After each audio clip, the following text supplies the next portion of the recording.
का हो बात करत रहे न पढ़ गई थी तो हम ना करती रे। आ रहा है कुल धो धा के घरा में रखी थी। ठीक बाटे माई जाते नहीं पड़े ठीक ना कपार पे परीक्षा पड़ल बाटे और सही टेंशन खूब ज्यादा बाटे। हाँ तो सुन बचिया मुड़ी गाड़ के आईनी मुड़ी गाड़ के गईनी ठीक ना बहुत देख तर जुग जमाना का तो ना खराब बा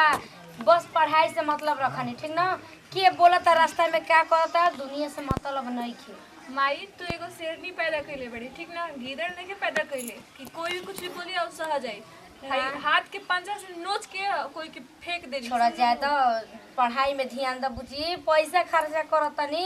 पढ़ लिख ले जो सपना बा पूरा हो जाए तो हमरो एगो ई रही कि हाँ भाई हमार लड़की पढ़ ले ठीक है कुछ लायक भई जा ठीक बा ठीक हाँ तो खैलू कि ना। हाँ खैनी और ऊपर रखले वाली चिया के देव खा लिए ई ना कहेले ना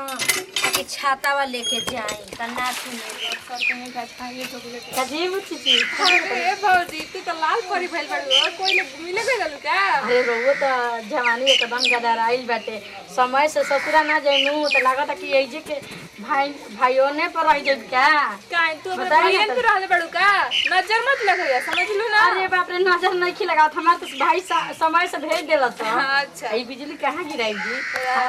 दादा के करे जाके दादा के करे अपना जोरा पावतनी लेकिन उ चिड़िया फसत नहीं के एक दिन उ हसीना हमर करीना बन के रही करीना एक दिन ए हसीना ए छोड़ छोड़ ए चिड़िया कब हमरा जाल में फंस गई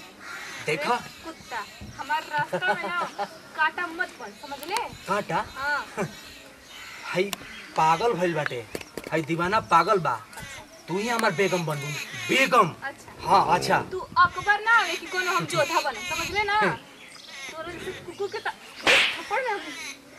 होश में लग आई दिमाग में हां थप्पड़ मारे थे तू। देख हमार पीछे छोड़ दे समझ ले हम ए हसीना जब तोरा के एक दिन ना एक दिन कि हमार हाथ छोड़बे कि ना छोड़बे हाथ पकड़ ले हैं ये छोड़े वाला ना हा एकरा के अपना बनावे वाला हा। अरे चल कुत्ता को छोड़े रे बोलाई भैया के चल चल पापा का तू बोला ले अबे बोलवा के ना तू देह का ना तुझे बना दे कुत्ता कहीं के अगर इस थप्पड़ तो रख याद होई नु ए हसीना तू हमरा के कुत्ता कहली ह ये थप्पड़ के जवाब ए हसीना के जरूर हम देब। होता टे त कबो छाव होता टे आई लके का बेटा बेटू हो जाता तो जल्दी भरते नहीं थे हां बाप रे बाप धराव जान जे के कदम सने कपार में दर्द कबर ही जाता थे ओकरा रहला त हाय हाय जरे ना एगो त हमर लड़की अभी ले पढ़ के आई भाई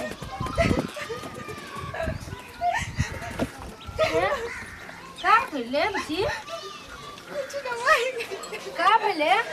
काहे रोवा करू मम्मी हमरे के हमेशा छेड़त रहलो मई रास्ता काटे हमेशा बोलत रहला आज तक रे के तू चुप मरनी है। अरे का करबू सुना ना हम बतावो तनी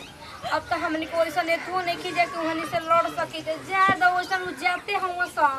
आ कि जे ना बोली ने वहनी से बरियाई से झगड़ा कर देत हम हमनी के जानते बड़ू गरीब दुखी हमनी के का झगड़ा करी जा हमनी के तो जानते बड़ू न खाए के जल्दी तू होता न कुछ होता लड़ाई झगड़ा करल जी तो और हमनी के परेशानी पड़ जाई जानू सुन और रास्ता से मत जाइए दूसरी रास्ता से जाइए ठीक बटे ना लेकिन मुंह से मत लगी है जन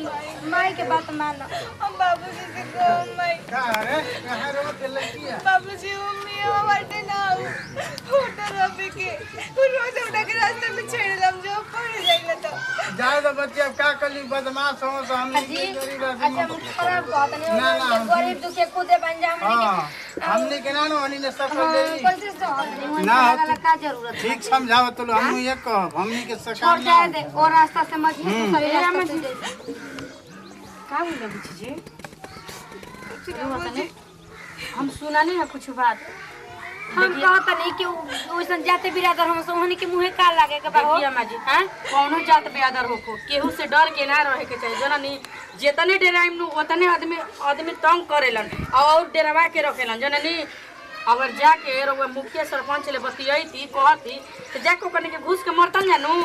आई आज राउर सियान बेटी बिया कल हमरा बेटी के साथ ऐसे होई ती ठीक ना होखी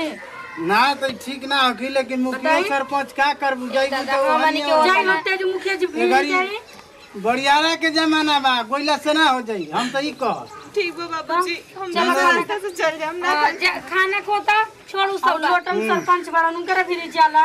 अच्छा ठीक बाटे ऐसे कह दिया ई क्या कर कह दिया ई तू ठीक है ओ जरूर राव मदद करेंगे जननी राव बेटी से आन बाड़ी डेराई जे जौन कतना हमनी के गरीब पानी जता का हो अच्छा, दिल से ठीक थोड़ी बा। ना हमनी के ठीक है, गरीब बता। पानी जा चल के ना जी दर्द तो ऐसा ही करेला चढ़े पे ना करी हाँ, दर्द ठीक है, दर्द ठीक है। कितना थोड़ा इतना ये तो यहां के तो कहल काम बाटे हमने के जब दिमाग है तो करते हो हमने के अपना आटा दिमाग जाई से हमने के हमनी पैसा काम रुपया करें, बा ना। बताई ना कुल चीज में तो पैसे बेच बाटे चली खाना तू खाई तो चढ़ाए वाली वाली सन दर्द ये अल्लाह ये अल्लाह साली हमरा के थप्पड़ मार ले बिया वो साली के जिंदगी से आजाद करे के बा जब वो हमार मजनू के लैला ना बनल लैला ना बनल हमरा शरीर में खून जलाता खून आग खौलता हे अल्लाह हमके माफ कर दिया अरे खाली खाली जोतिए न बा ना भइल ओकरा जिंदगी से आजाद करब और हाँ ये तेजाब से तेजाब से ओकरा मुंह पर ओकर जला के राख कर देबे कबा हे अल्लाह हमके माफ कर देना ई गांव में कोई भी आवाज उठाए वाला नहीं के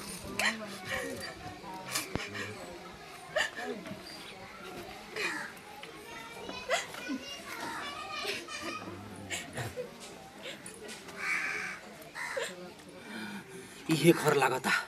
पता लगावला के बाद ये घर लगाता जब ऊ हमार लैला ना बनल तो मजनू भी टूट गइल बाटे ऊ खाली जात तक ले बिया ना जो के जला दे एकर पता ना रहला कहाँ एकर घर बा लेकिन पता क के हम आइल बानी जब ई हमर बेगम ना बन पाइल ना केहू के बेगम ना बनी ई जात हमर खाली देख ले बिया जात कर बिया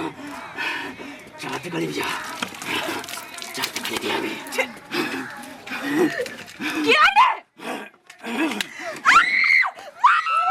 अरे बाप रे बाप काहे चिल्लाती चलो भैया तेरा हाल कैसे हो गला अरे भैया हम तो सुता रहनी हम ना जननी अरे यहाँ सब के कहले रही कि जाके जान बचा दो मुखिया सरपंच के कहे अरे अभी वहां के लिए कइबो ना कइबो चलो जो भैया चलो जी कहले रही बउआ लेके चला आज रोवा सब के डेरा ना रहूं अरे ले चल अरे गोरा रहुआ अरे दूर वाला ये धरा पानी जा